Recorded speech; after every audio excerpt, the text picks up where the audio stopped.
All right.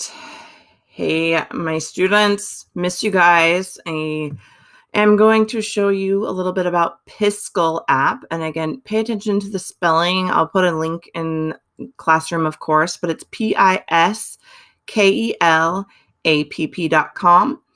This is what we're going to use this week to just create a sprite. We're not going to do any movement. Some of you may have already used this program and familiar. But make sure before you start anything that you sign in, because it's harder to go back and save your work if you do not. So the first thing you want to do when you get to PiskelApp.com is sign in. And it'll link with your Google. So all you got to do is click your account and sign in. Probably have to put in you might have to put in your password. If you've already created something in this, it will show you examples of what you've done. Otherwise, this will be completely blank. And what you're going to do is go in and select Create Sprite. You'll have a blank Piskel here, blank canvas to work on. You may want to go in and resize your image. It does make it a little bit small. 32 by 32 is very, very tiny. It's like the size of your thumbnail. So you might want to go in and make that like 300, just so you get a decent size image when you're finished. 300 is a smaller size, but it's at least workable and it's a good size to start. If you are more experienced with pixel art, you may choose to do 500, and you can just maintain the right ratio and just keep that square size. But before you do that, you have to make sure you've got to hit the resize button or it will not save. So now you can see my pixel was very big. Now it's super tiny. You can barely even see that. You can scroll in and you can use the scroll over here on the side. This will show you your layers. Sorry, right here, this one. You can choose to use this to zoom in and move around over here in the right. You have 1 pixel. This is for 2 pixels, 3 and 4 pixels. So you'll notice there's a sizable difference here between the lowest setting and the largest setting. So if you'd like to make a bigger impact while doing your pixels, that is one way to do that, is to change that. You can erase, simply just hit the eraser tool and erase there. You also have a paint bucket. So if you'd like to start out with a black background or another background color, you can do that. You can also use the tool, the Control Z, so you can go back and undo what you've done. It's an easy way to do that. You can over here, so we have paint all the pixels the same color, and it'll do that as well there. This paint bucket tool will only do it with what's like kind of around it. So if you've taken your drawing tool and you use the bucket, it will do the inside. Whereas if you do this one, it'll paint everything. Okay. So again, Control Z gets me back. A stroke tool. This will allow you to draw somewhat straight lines if you need to. So you can draw diagonals with it, your vertical or horizontal lines. So it'll help you draw straighter lines. Here, rectangle tool, just like it sounds, will help you make rectangles. Here will help you make a circle. You can tweak it there and make an oval if you need to. It's a good starting point for faces, etc. You can hit, I think it's Control, nope, it's Shift. Shift to keep the circle, or with a square, you can use it to make sure it's a square, not a rectangle if you want. So again, that's hit Shift and use that tool. So again, I'm just going to do Control Z. We'll undo everything I just did. So move tool, if I had something here and I want to move it, it would allow me to move something I created as one piece around. This one will allow me to select something I want. Say I didn't do that, so I could select it and move it around there. The dithering tool, dithering is, as you can see, this pattern right here. So it'll allow you to kind of shade things or do a checkerboard pattern. So if you choose that one, you can see your pixel there will create dithering. No matter what you do, it's going to dither it. So it'll do every other, just like that. Okay. You also have a secondary, so you could use your right click. So the double finger, one finger, you could choose a different color for each one. You have this nice color palette options to do that. And again, this down here will give you your keyboard shortcuts if you want to know what you can hit on your keyboard to get any of your tools, or how to zoom in. It's the plus and minus. That's always a very common one. Again, Control Z, Control Y, undo, redo. My favorite tools always. Copy, paste, all of those still work in here as well. So again, those are just here at the bottom for you.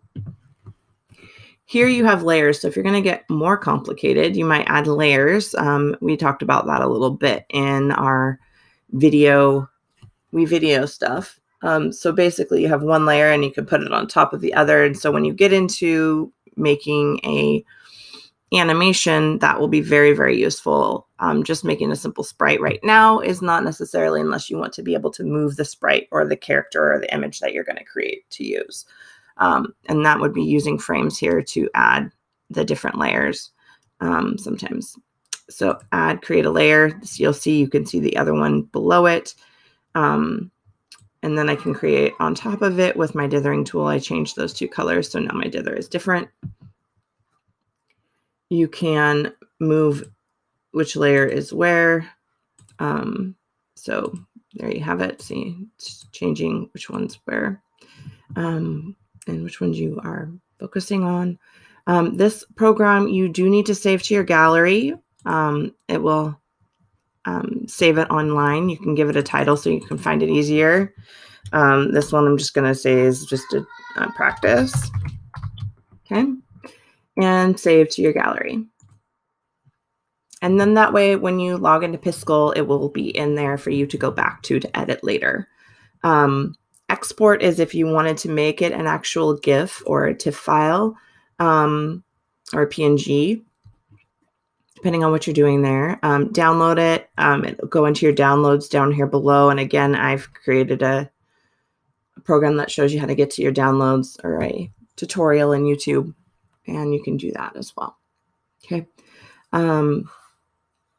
Import, if you want to import a picture, which is very possible you might want to do. We're gonna come back here, and I'm gonna find a pixel. So just like we did last week, and again, this project you can use anything you want. So for mine, I'm just gonna find a Kirby.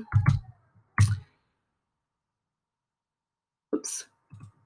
And I'm gonna Kirby pixel. It makes it a lot easier. You can do a regular image and just put that underneath as well. So this is one where you're going to need layers. And let's see here. Which one do I want? Which one's going to make the best one? Which one do I also like?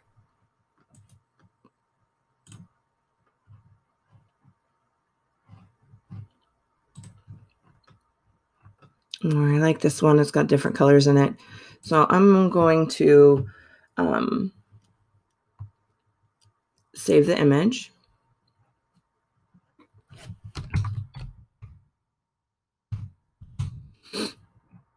And save.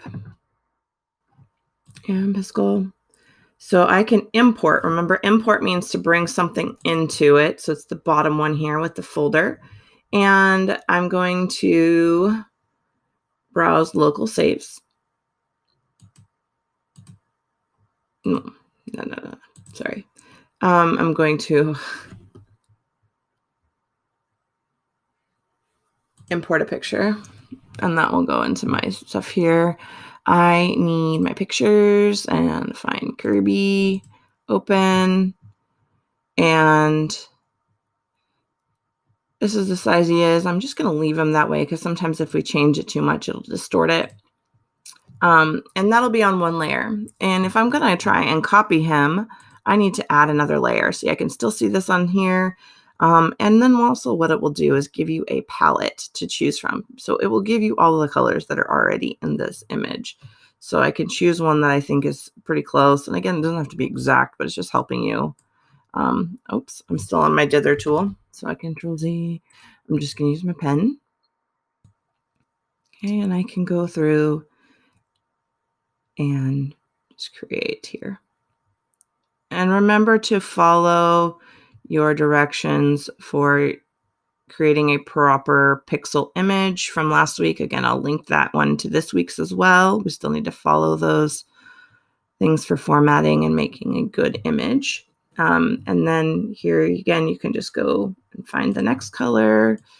I'm just showing you so you can see what you're doing here. Here. And then you can scroll down. Sometimes these do not transfer very well. And you can just do your best to make it close enough. And you can also do this and choose your own colors. You do not have to obviously use the same colors that came with it. Okay. So here I am. I'm just going to go ahead and finish this.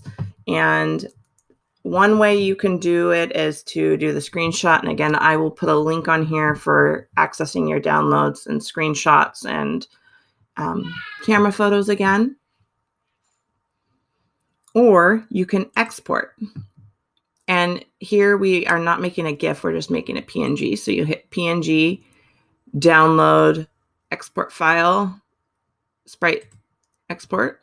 The first one, it'll download into your downloads. And again, I'll put the link up for how to access your downloads from your Chromebook if you need that. And then that is the file that you'll turn in. You can just take that one and open up a simple Google Doc is the easiest way to probably do that. You can also just attach that PNG image. Your choice here. You can go into the Google Doc and insert your image to that or a Google Drawing and turn that in as well. Okay.